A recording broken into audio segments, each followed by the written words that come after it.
So,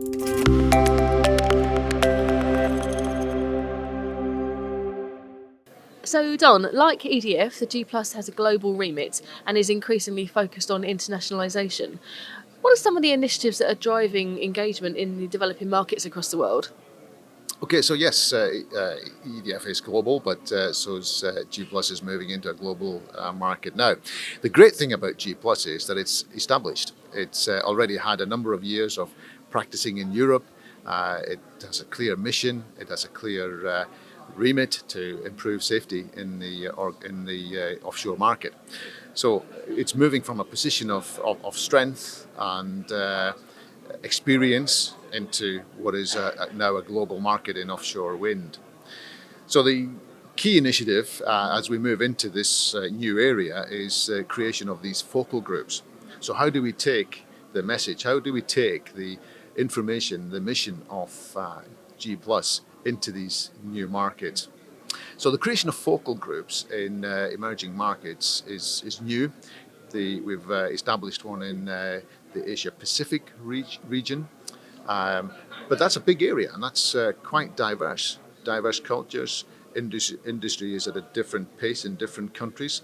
So the challenge is, how do you take our core values and help the industry there to become mature in their approach to health and safety, or continue to develop that maturity? Some aren't mature. And how do we promote ourselves in these markets? It's quite a challenge. So working with members who are already in these areas, country leads are formed from the G Plus board members, and so they will promote the G Plus work there. The idea then is to bring the associate companies in and build up a good, strong network who will take the mission, the work that we do, the right data that we produce, the right guidance that we produce, and the incident data information, so that we have a consistent approach in this market across the globe. People who have been working in Europe can go to the APAC region and they can be familiar with a consistent set of standards that they would expect to see perhaps in their home country or in their home area. In terms of outputs and activities, how can the G Plus ensure that what it does and what it delivers is actually relevant and applicable and actionable in those very diverse markets? Well, it's about knowing the market first of all, understanding what is the baseline there, what are the areas that we need to improve, what are the standards there just now, what are the regulatory standards, and it's really working with the industry bodies that are already there.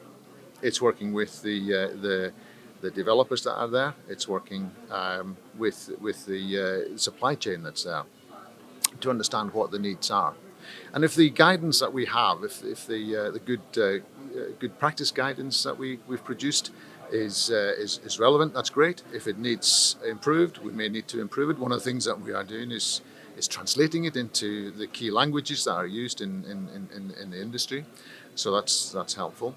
But a lot of it is about engaging the people that are there to ensure that they see the importance of this.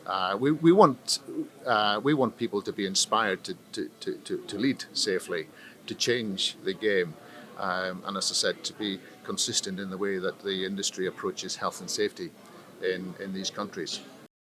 And what would some of the key learnings be from the establishment of the G Plus in Europe that could maybe be applied elsewhere? One of the key things is that there's a lot of experts there, and we have to work with the experts. That's where the strength comes from, with developing a lot of this data, a lot of this guidance. It comes from joining together these experts in like an international collaboration committee and or an industry collaboration committee.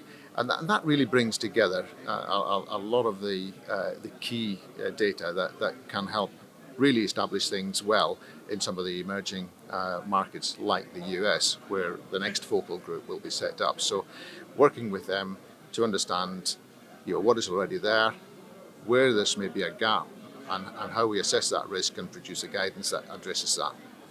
Okay, thank you.